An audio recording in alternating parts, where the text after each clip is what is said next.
it's cool to see that there's more and more to learn all the time. And I'm sure even once we're into 300 episodes, we'll be learning a lot more. So my whole goal is just get a regular schedule doing it. Most hosts never achieve the results they hoped for. They're falling short on listenership and monetization, meaning their message isn't being heard and their show ends up costing them money. This podcast was created to help you grow your listenership and make money while you're at it.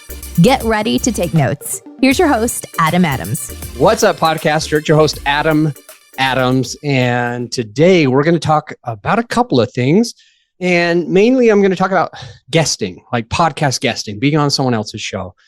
And I've got somebody great to be on the show. He's been on a few podcasts. He's been on tons of podcasts. And then he started a podcast and he was like, I don't really need to do all this guesting because I got my own. But it sounds like he's getting intentional about being on other people's shows the last few weeks. I mean, he's on different shows. So I'm going to ask Kyle a few questions about guesting and why he's doing it and who told him to do it and if it's working at all. And so it's going to be fun. His podcast, by the way, is The Art of Raising Humans. So he's actually a counselor for families to help families be closer. So it's going to be kind of fun as well. We might talk a little bit about that.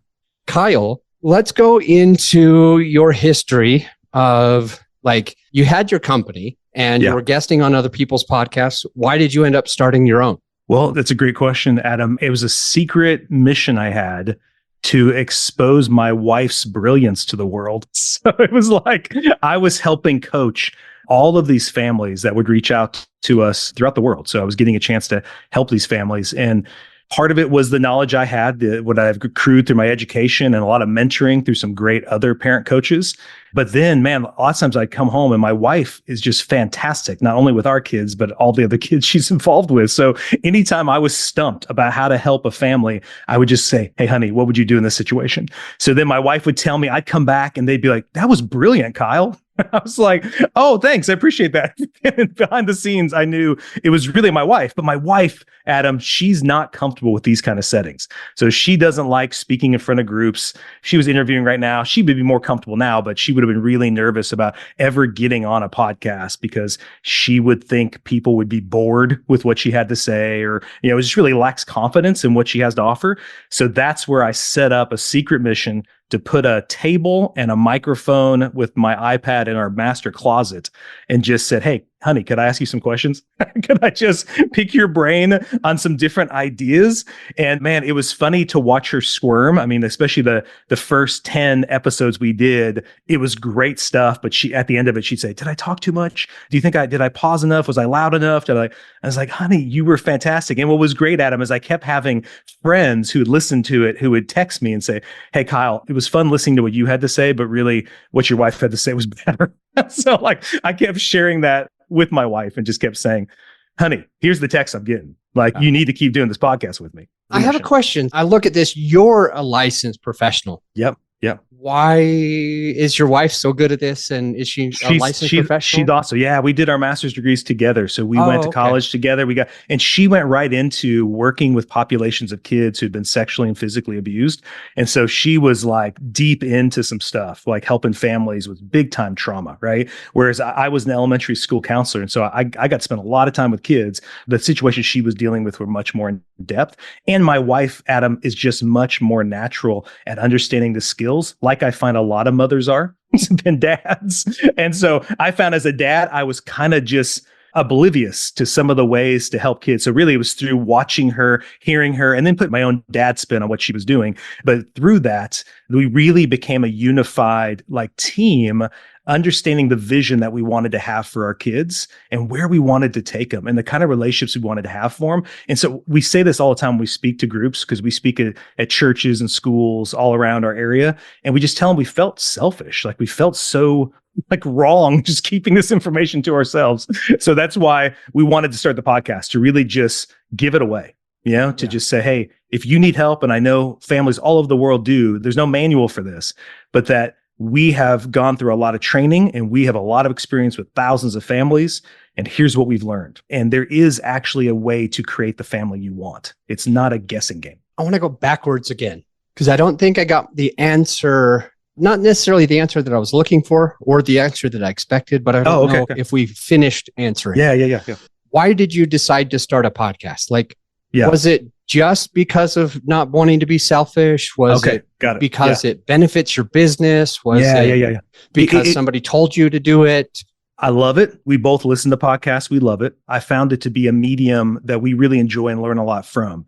And so, Adam, I mean, in all seriousness, I thought someday I would love our kids to be able to have a recorded audio of all the stuff that we've learned, right? And then, of course, we wanted it to reach people. We thought, but we had no idea. Like, we weren't marketing this. We weren't putting it out there. And I just felt like something in my gut said, I think me and my wife are going to need to be able to talk about this in a way that's more public than we do right now, because we're already doing it privately all the time in our homes. But we're going to need to get comfortable with the rhythm, because we had spoken before, Adam, in public settings at times. It was really awkward. It was just like, I'm a very talkative person. She's kind of reticent to talk. So it ended up me just dominating the speaking thing. So I wanted my wife to get more comfortable with that interplay, because I believed that's where our business was going, right? And it led to that. Like, we did 30 speaking engagements, a little over 30 last year. And some of those were as small as 10 families to some 150. Right. And so there was bigger venues that we did, and it was awesome, Adam, because of the interplay, because we're up to 90 plus episodes on our podcast. Now that my wife has gotten that rhythm, she's really grown. Her voice has grown, and her ability to speak what she knows has really developed. And she's kind of found her own voice separate from mine through the podcasting medium. And that really was my goal the whole time. And so if it led to revenue, awesome. If it led to more opportunities to coach, great. But it really was, I wanted my wife to find her voice and for people to be able to hear it along with mine, because I believe that was essential to the business going forward.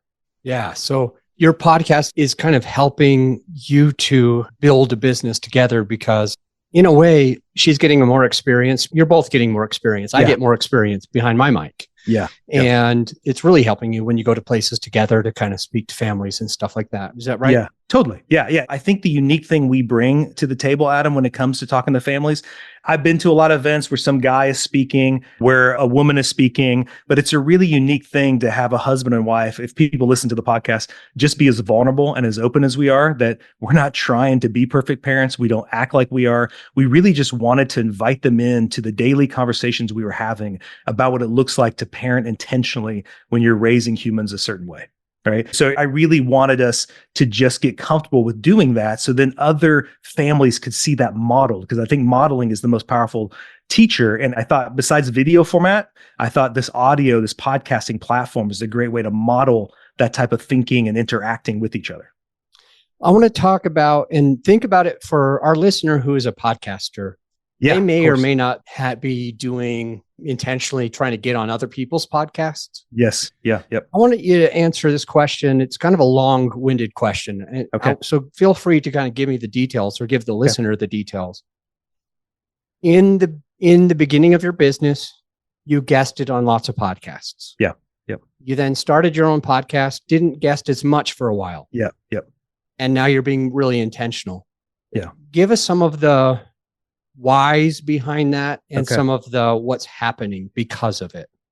I think initially I was just we started the business, had the website, and then I started getting requests to be on podcasts, and I was actually confused why. I was like, why do you want me on your podcast? So seriously, we were just like, cool. Somebody asked us to, let's do it. So I just started doing it, and it was. Wait, would it be you and your wife at the same time? No, it was just me mostly, because okay. Yeah, because back then, once again, my wife would have no interest, so it was just me doing it, and it was like I was the face of the business, So it was just like people were calling, and I was confused, because typically they say, in order to be on the podcast, you got to have this many subscribers. You got to have. I don't have this gigantic email list. I don't have this. So I was actually confused why they were, but then they would talk to me and say, I really like what you have to say. I still want you on the podcast. So, okay, cool. So I didn't even know the point of being on it, other than just for me personally, get the practice of it. So that's why when we started the podcast, the goal for me wasn't anymore to just be on people's podcasts. It now was to get experience being on this platform, how it works, what doesn't work, what I like and don't like about it, right? And ways in which to tweak the message that we were doing. And obviously, after we've done so many, we got more and more comfortable with it. So to answer the second part of your question, the reason why now we're getting on people's podcasts is because the coaching help we're receiving is the next step and really to help families. If that's what we really want to do, if we really want to grow the business and be able to reach more people throughout the world, because I think what we're offering is going to change and transform any family that wants to partake in it. You got to be on other people's podcasts. You got to take time to get on these other people's platforms and be able to reach a different audience, right? So that's when this January 2024, the goal is to get on as many podcasts as we can to give value to that person doing the podcast, right? And to just offer that to them. And if things come back, which I think they will, I think eventually people hear the message and be interested, fantastic, right? But really, I think if also, Adam, what blew up for us last October, we had a few reels on social media also really blow up and get up like 1.4 million. So at this point, we had like 4 reels that hit over 1 million views. And that also kind of expanded our thinking on how many people we could reach with this message. Because up until now, it was very local and maybe just within our state. But then all of a sudden, we were realizing, wow, we could really reach people all over the world with this message. And can you serve people all over the world, like with your coaching? Is this something you can do virtually? Yeah, totally. Yeah. So parents all over the world have always, of the past, I say 6 years, reached out to us specifically because they are wanting to stop yelling at their kids. They're realizing that the techniques they're using, the kind of techniques they were given many times by their parents who loved them and cared for them, but those techniques aren't working. Like those techniques are hurting their relationship with their kids, and their kids are pulling away and they're losing their connection with them. And so they'll find us, they'll just Google and reach out. I'm always surprised how they find us, but they'll find us, they'll start doing one-on-ones with me. And so I have kind of a process that I take them through where we get a vision for the family and we start working towards creating that vision for them and their kids. So you do one-on-one coaching. Yeah. And is your podcast helping you do more one-on-one coaching? Just your own show? Yeah. We reached, because of that big blow up last October. Like you podcast all the time, Adam. So maybe these aren't big numbers, but they're big numbers to us. I don't know. But we reached, I think just 2 weeks ago, 1,600 listeners in a week, right? Which to us is like, what the crap, dude? Like people, because it used to be just like 100, right? So now it's like it's reached 1,600, and then we're getting messages all the time from people who are saying, hey, this episode really helped my family, or like they're even finding us on YouTube, because now we're putting our clips on YouTube as well. And so all of a sudden people are going to the Art of Raising Humans on YouTube, and those are getting 5, 6, 7,000 views. And so we're like, okay, this is great. So we're just, anyway, secretly, Adam, what I'm doing is, I remember being a kid, and I remember being like 10 or 11 and watching my parents parent and thinking, you guys make some really big mistakes. Like there's some things that you guys, as a little kid, I'd be praying and just hoping that someone would help them, and someone would help them, give them some tips, man. I didn't think it was big changes. I think it was like some tips. They just needed some, that just never came along. Right. And so I think part of me, the joy my wife and I get, is we're secretly helping our little versions of ourselves that are in homes all over the world who are asking their parents to get some help, right? To get some coaching. And then we're able then to equip those dads and those moms, I think, to be the parent they want to be. And that's what's been so exciting. Have you seen any benefit to being on other people's podcasts so far? Even in the beginning or lately, now that you've been really intentional? Yeah. And if so, can you talk about some of those benefits, what they look like and what they might look like for a listener who's a podcaster as well? Yeah. I think initially it was just confidence, Adam. I thought what I was saying was important, but I had no idea that other people would care about it. So getting an opportunity to just be seen and heard by another person in another state somewhere, I think one time I did a podcast, a lady was in Italy, and it was like she found me. And so just being asked to share it, if I felt honored, and that really helped. So it kind of, I thought, wow, this is really neat. Maybe I don't need to be just local. So it helped expand my understanding. But then now being on it, it's really fun to be on these podcasters platforms. And it helps me, like when I'm talking about what we do, many of them start to get they get really excited, right? So I see the excited in the person I'm talking to, and lots of them have kids at them, and they're like, dude, I totally need this for my kid, right? And so it just, once again, increases and expands my thinking over who am I trying to help with this.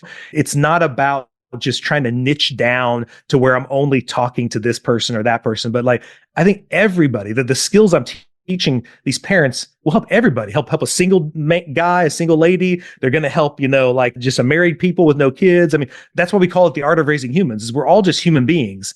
And these skills that we are specifically talking about with kids work for all things. So it's fun to see that. And then the last one I would say is a big thing our coach reminds us all the time is there's really no such thing as competition.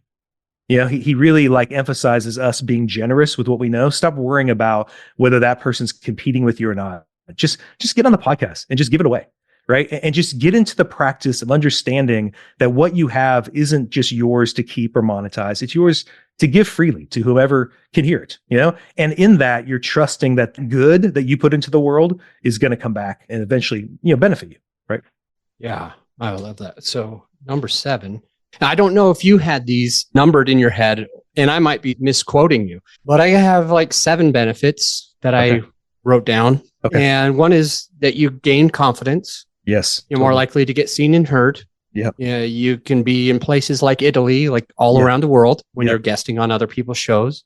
Yep. Number 4 is you expand your own understanding of a lot of things, like what's possible with your business, what's possible here. And number 5 is you can help the host and their listener. Yes. Yeah. So that's pretty cool. You're there, you're helping, and then the host is like, "Ooh, I need this too." Yeah. And so you might be able to build a relationship with that person. Sure. And now you're coaching the person that was hosting that other podcast. Even on the podcast I was on Wednesday, after we got done recording, he's like, "Hey, dude, can I ask you about this? What would you do if your kid is?" And so it's fun. And even if that person never becomes a client, I love doing that. Like when I got off of that, Andrew, and this is what I'd say to all those people podcasting, maybe this is number 8, is I just felt energized. I loved it, right? Like I got off that podcast, told my wife, that was awesome.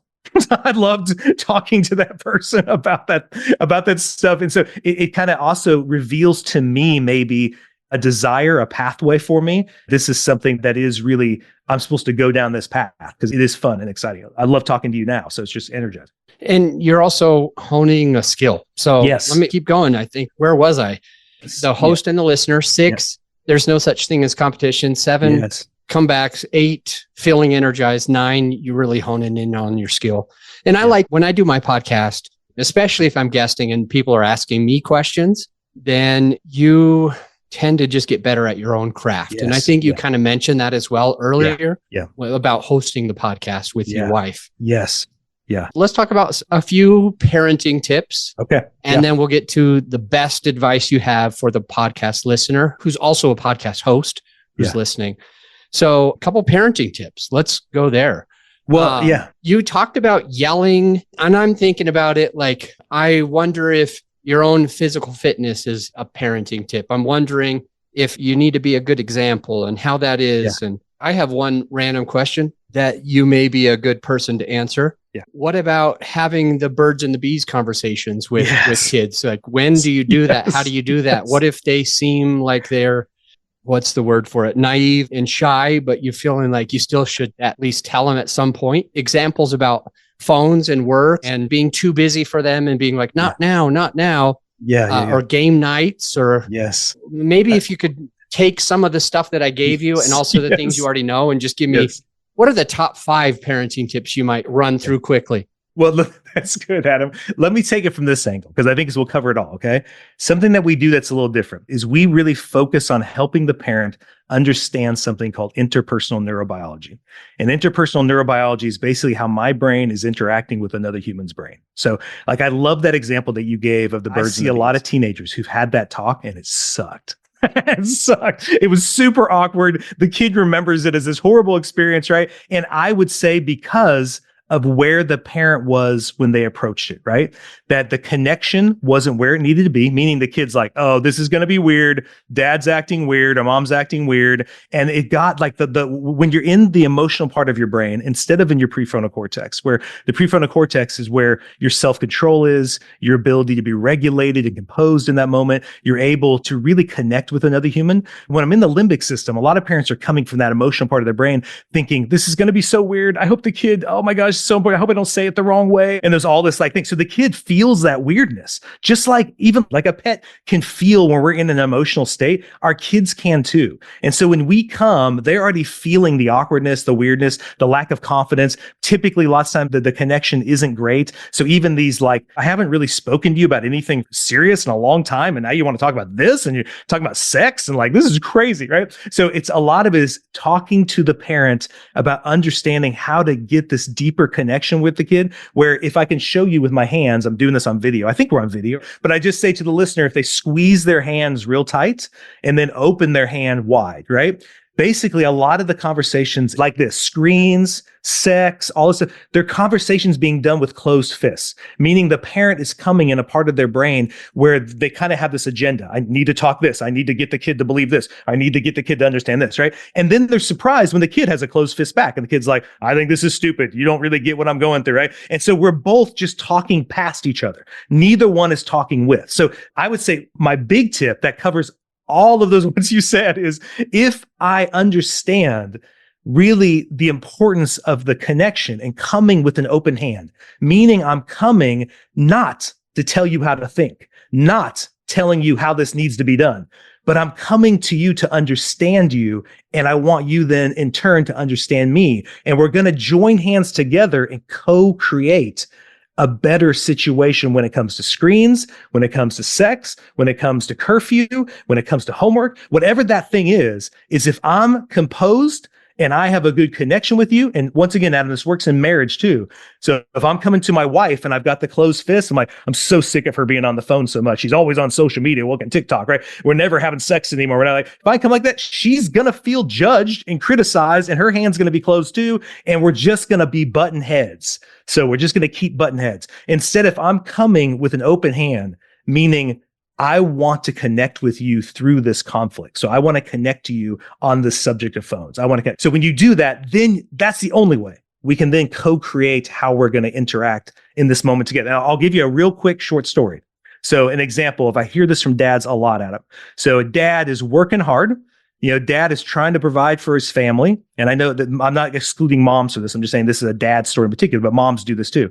But the dad is saying to me, man, you know what? I'm trying to be different than my dad. My dad was always gone and I always wanted him around more. And I hear my kids tell my wife, they want me around more. So I'm going to be around more. But you know what happens, Kyle, when I'm around more? I'll be upstairs in my home office and I'll be like, I'm shutting it down at 5. I'm going to go down and spend time with the kids, right? And so he goes down to be with the kids and the kids are laughing with mom. They're making pizza and they're just enjoying it. He's like, oh, look at this. This is great. So he jumps in and he's going to help. He starts like cutting the pizza, helping out. And then his 4-year-old gets mad at him for cutting the pizza wrong. And then the 4-year-old starts hitting him. And then the dad's like, you won't hit me. And he starts yelling at the 4-year-old. And then the other kids are crying and saying, Dad, why are you doing this? It was better when you were not here, you know?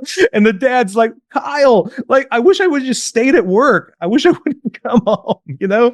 And so then the dad misses the whole opportunity he had because he came with this idea of a closed fist. Like he came in like, this is how it's going to be. As long as I stop working more, it's going to be great. But the dad has never really taken time to learn the skills it takes to turn that moment into a positive, right? He's just thinking, I'm going to come down. The kids are going to like, Dad's home. Yay. And they're going to hug him and kiss him. He's here for pizza. Instead, it goes sideways, right? So that's really, I love to give dads, because I love their heart. So many dads and moms are trying to work less and they want to connect better with their kids. But then when they do it, it becomes a total, you know, total screw up and the whole thing blows up in their face. Like, why did I even do that? And so when we equip them how in that moment to be conscious, to be intentional, to know what that kid is actually needing to say to you and wants to connect with you, that whole moment turns into a sweet, sweet moment. So with that dad Yeah. who wanted to have pizza time at 5 o'clock, Yes. what could he have done better in that? Oh man. Yeah. Yeah. If he have knew open hands, I guess. Yes, that's great. So in his example, I would have told him like, as soon as the 4-year-old hit him, you know, that's a great moment because really the 4-year-old's only hitting you because he sucks at communicating, right? So he's just aggressively communicating. So, and the only reason, Adam, it's a problem is because dad doesn't want him to hit him, right? That's the only reason why it's a problem. Like the kid hitting him isn't a problem if dad's okay with it. Dad doesn't want, I'm glad dad doesn't want the kid to hit him. But then that's an opportunity for the dad to get down and say, hey, son, you look really upset. Why don't you just tell me what you're upset about? Are you saying I didn't cut it correctly? Just say that. You don't need to hit me. And then the kid would say, well, dad, you screwed up the piece. I was trying to like, okay, you show me how you were wanting me to cut that. Let me see if I can fix it. And now the kid is like, oh, dad knows how to handle me. When I don't act like I should, dad knows how to help me do it better. Yeah. And that's the switch. I want parents to understand the conflict is only happening because you wanted them to do something different. So the conflict isn't something the kid is doing. It's your perception of what the kid is doing. And if you want the kid to do something different, guide him to what you'd rather him do. All dad did was resist him. Why? Because his fist was closed. He came with a closed mindset that when I come home, the kid should act this way. Instead of just accepting the kid as he was and then helping the kid be the kid he knows he is. Yeah.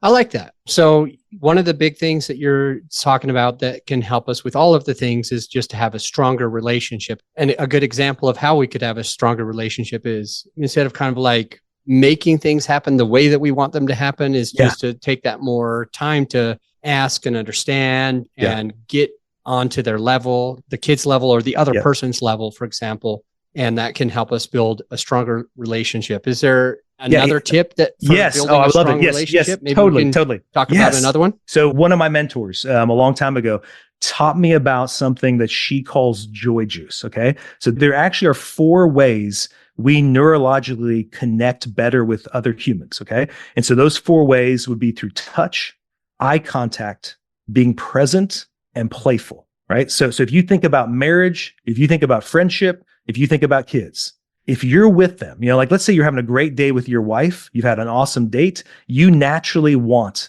to touch, have eye contact, be present, be playful. But if you're having a lot of conflict, things aren't going well in your relationship, those 4 things become harder.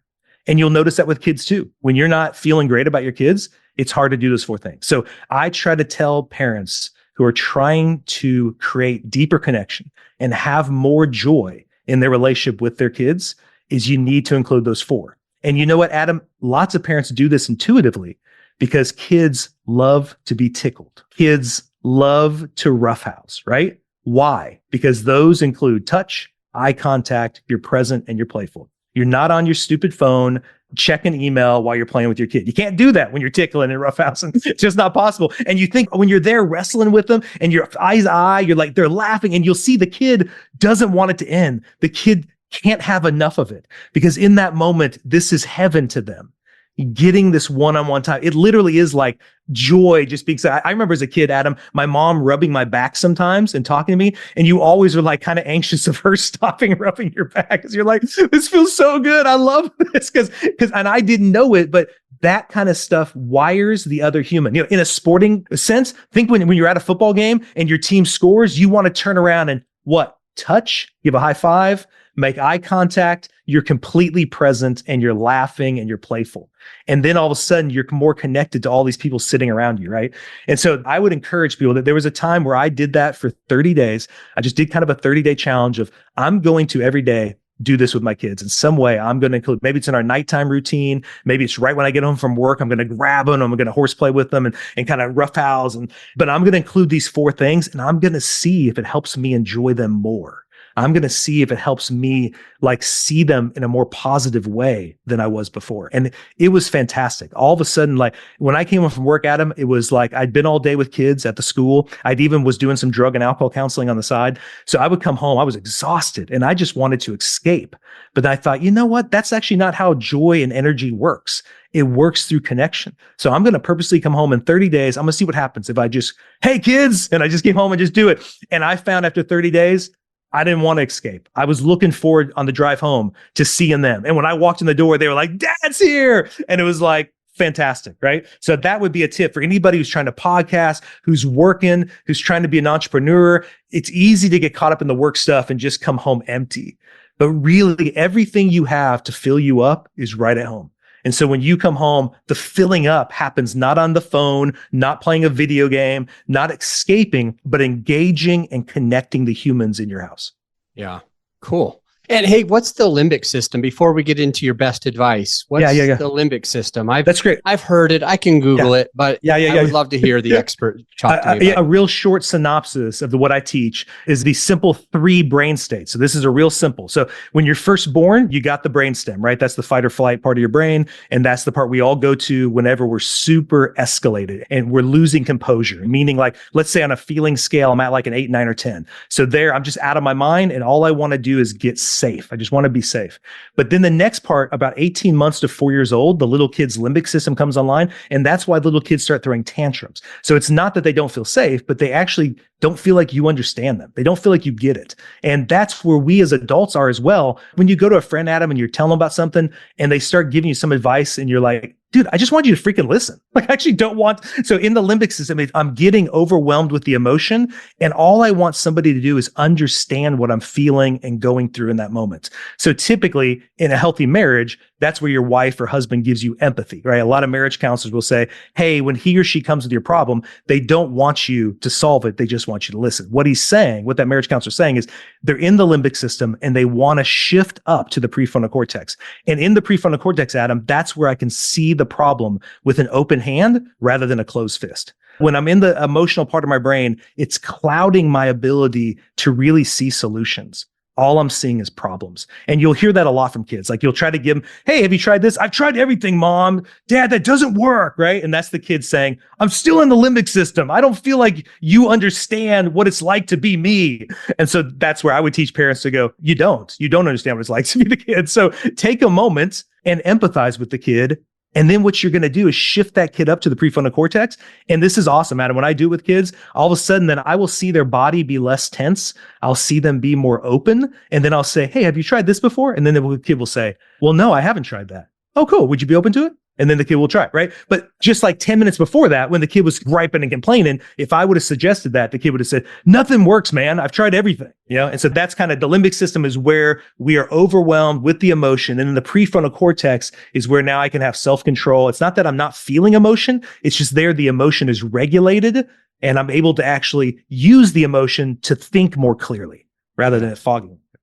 I think I spent a lot of young years in number 1 and number 2 in the brainstem, fight or flight, and the limbic system, overwhelmed with emotion, not feeling understood. Me too. And it took me until I was like an adult to be able to get into that third part. Yes. And I'm not always there. I'd like to be there more. And Adam, here's what I would say that in my training, what we learned is lots of parents used to parent all the time from the brainstem, meaning that life was not safe. Like it was scary. Like your kid could go outside and be eaten by an animal. So it's like you had to, back 200 years ago, you didn't have safety. So it was a lot of fear-based parenting, right? Then we moved into more the limbic system where we had safer communities, safer societies, but there we just parented from shame and guilt, right? So it was all of like, you've really disappointed your mom. Like, I'm so disappointed in you, son. And you hear a lot of these stories of dad looking so mad on the sideline during the sporting event, right? And it was less about fear and more about letting your parents down.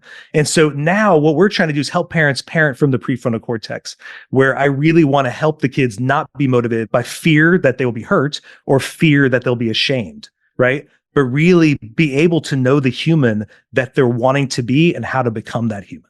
Yeah. Hey, let's take a quick break. And then I want to get your best advice for a podcaster. And yeah, this is going to be exciting. We'll be right back. Hey, my friend, as you know, this episode is sponsored by my company, growyourshow.com. We want you to be able to have the best tools at your disposal without costing you a whole arm and a leg. So right now you can get a free list of vetted equipment that like mics, mixers, webcams, sound treatment, editing software, everything that you need. I created the whole PDF with direct purchase links just to save you time and money, to help it be more convenient for you. So this free PDF will help you skip all the guesswork. If it's on there, it's vetted and approved by yours truly. And if it's not on there, it's probably not worth the money. So go ahead and get yours at growyourshow.com/PDF. Let's get back into the show. We're back with Kyle Webster from The Art of Raising Humans. Adam, it's Wester real quick. Oh, what did I say? Webster. It's okay. That's okay. Funny. I went to Weber State and everybody called it the wrong thing also. So Wester. Well, it's that There's stupid. no B. I should have. It's that stupid dictionary, Adam. It's that stupid dictionary. The Webster dictionary. Well, especially there used to be a sitcom called Webster, and that was a problem as well. Well, we're back with Kyle Wester from the Art of Raising Humans. And I'm sorry for doing that to you, bro. I want to get your best advice for a podcaster. So I want to think somebody's been doing this a little less than you. You've got 90 something, almost 100 episodes under your belt. What would you share with somebody who is a little further behind? I would just say, don't overcomplicate it. Like, I was actually surprised at him how easy it was. Initially, I'd put off doing it because I thought I had to have these awesome mics, these awesome headphones, and all this equipment. I want to let them know, I think our early podcasts are awesome, but they're just like, for our first 30 podcasts, I did not have a professional mic. We use a better mic, but we're still in our master closet. So we still just do it in our master closet. I set up a foldable table. I put the iPad on there. I hook it up, and then I just have some stuff I've written that I want to follow, some questions I want to do with my wife about parenting, right? And I'm a big believer of just doing it. Like, the more and more you try to make it perfect and put it off, I think the bigger and bigger your anxiety gets about feeling like I have to do it right. I think what's really been fun about podcasting is we're seeing how many people got something out of it, even when my wife was like, oh, I wish we would have done it this way. Or I would have been like, oh, did we mess this up? Or even I'm learning now how to do our intros better. Like, our intros, I guess, were kind of sucky. So I thought they were okay. But then I talked to a guy who does a lot of, he's like, hey, I would change here's how to do it. So it's cool to see that there's more and more to learn all the time.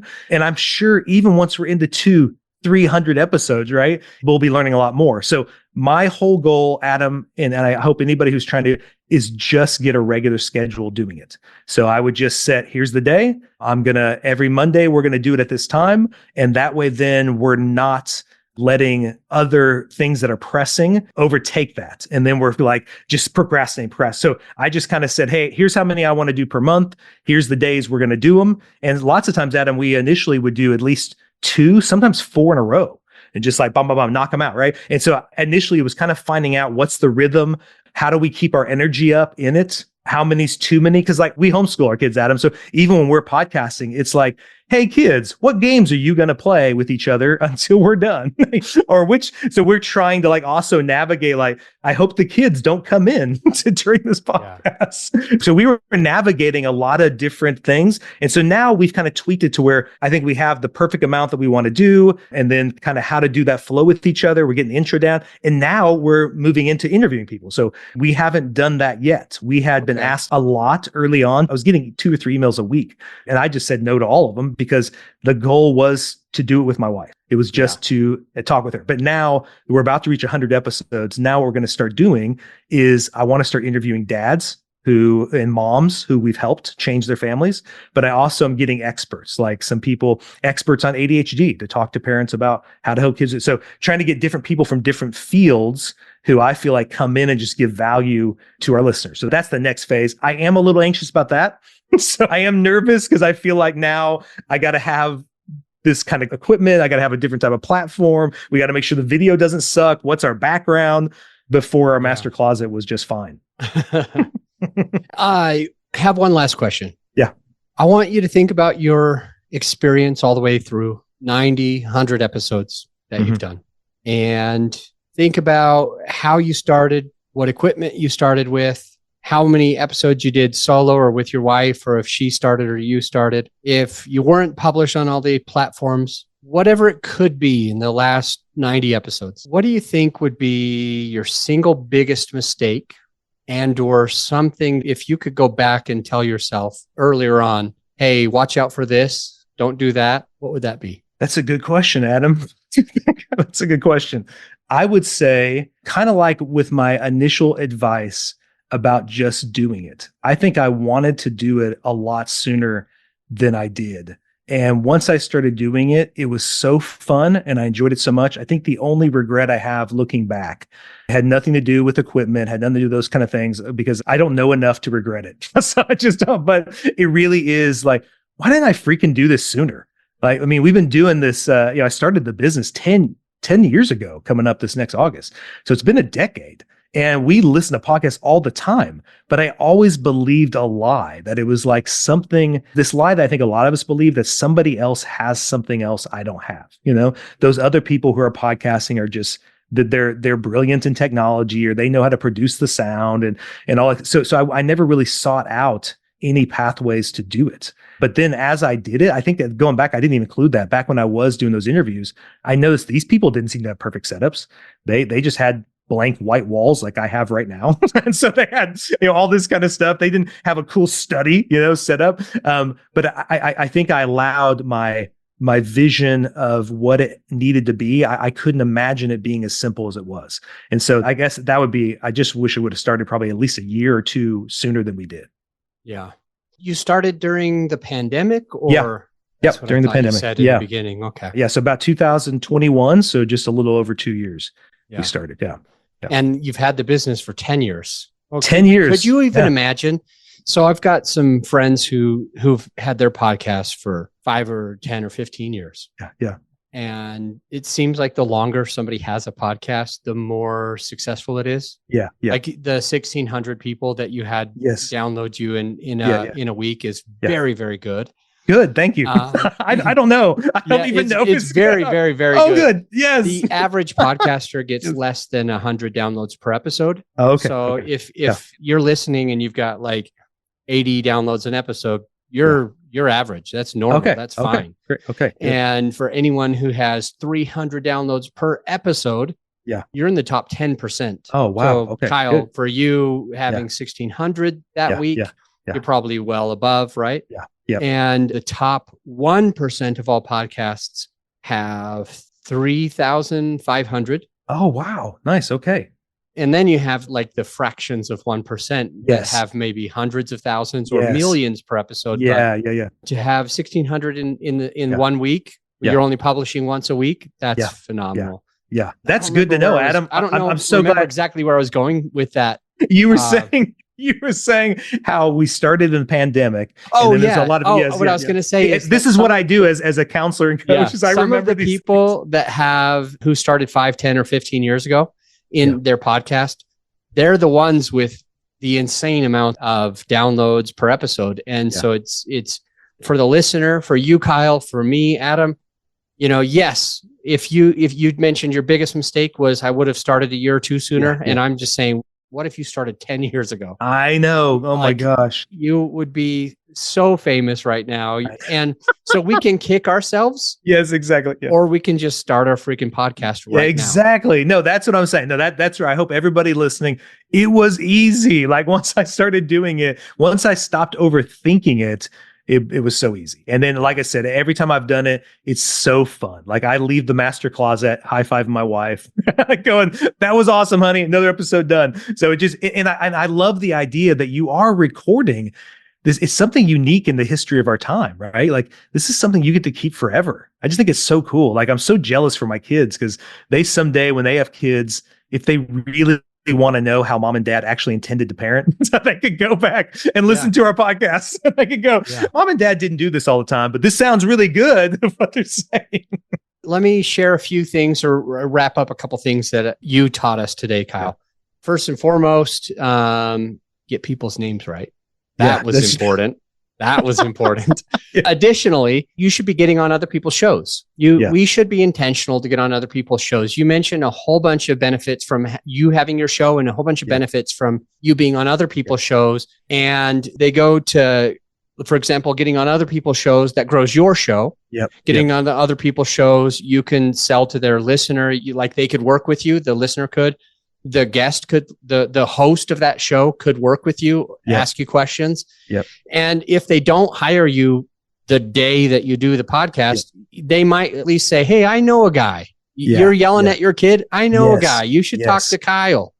Wester, not Webster. That's right. Yeah. Don't get hold of the other guy. I don't know Kyle Webster is. Whoever that is. That's right. And so you also gain more experience. You learn the pros and cons of what you're teaching, like what I should say, how I should say it, how people are taking it, because you're getting more practice than just simply in your job or in your business or in your consulting. You're getting more practice also by being behind the mic. And your coach told you to start your podcast. Your coach told you to get on other people's shows. So If our listener doesn't have a coach, imagine you do. Those are the two things they'll probably be telling you. Yep. You mentioned, and maybe if we have you back on the show, I want to get into these 4 reels that got 1.4 million views. I love it. How do I do that? I know. 1.4. I know. It was exciting. And it really grew our audience on Facebook. We had 800 followers on Facebook. We now are about to reach 100,000. So we just reached 95,000 last week. And there was times, Adam, where it was hitting 10,000 a day. And it was like, what is happening? But it's because these reels just caught fire. Yeah. And guesting can give you confidence, be more seen and heard, be in Italy or other countries, expand your own understanding of what you're doing. You can work with the listener or the host. There's no such thing as competition. So give it all away. Number 7 is come back, meaning I think I put in my head a boomerang, right? It's like it will come back. Reciprocity. It's right. Yes. Yep. Yeah. So you're putting the value out. Yeah. And don't worry, it's going to come back to you somehow, whether it's a referral or you're working with a host. You feel energized, you hone in your skill. You also taught us about a couple of things by being a better communicator, a better parent, a better spouse, for example. Talking about the interpersonal neurobiology, the limbic system, and how to gain a stronger relationship with those 4 ways: the touch, the eye contact, being present, and being playful, and those 3 different levels of the, I don't know what the term would be, but it's like the brainstem is the fight or flight, the limbic is being overwhelmed with emotion, and then the prefrontal cortex is when we have our open hands, our open minds, and how that can help us to be better. I appreciate you sharing your best advice and also your biggest mistake. We won't make that mistake. If we're listening, we're going to start our podcast right now. Exactly. And the best advice was basically just do it. Just start. Oh, don't let the getting it right slow you down. Let the getting it right happen over time. That's good. Love it. And so you can go to Kyle Wester's podcast, The Art of Raising Humans. The link is down in the show notes. His bio is down in the show notes. His website is down in the show notes. Any social media that he wanted you to have is down in the show notes. And I'll see you on the next episode. By the way, one way to ensure that you don't miss out on great content that we're producing on a regular basis is to make sure you're subscribed to the show. You need to be subscribed or following the Apple Podcast or wherever you listen to it in order not to miss all of that. And before I let you go, I need to mention, because a lot of people are asking, do you help? Can you help me with this? And the answer is yes. My company actually does it. It's called Grow Your Show. And you can find that at growyourshow.com. Our clients, they call us the easy button for podcaster because they simply have to record their episode. And they know that every single thing else is done for them. We sweat the hard stuff so you can be the star of your show. And if you would like help to make sure that we're editing and publishing and promoting and doing your social media, it's all in one place. And I think it's pretty affordable. You'll have to take a look for yourself. Just go to growyourshow.com and check us out. And by the way, I'll see you on the next episode.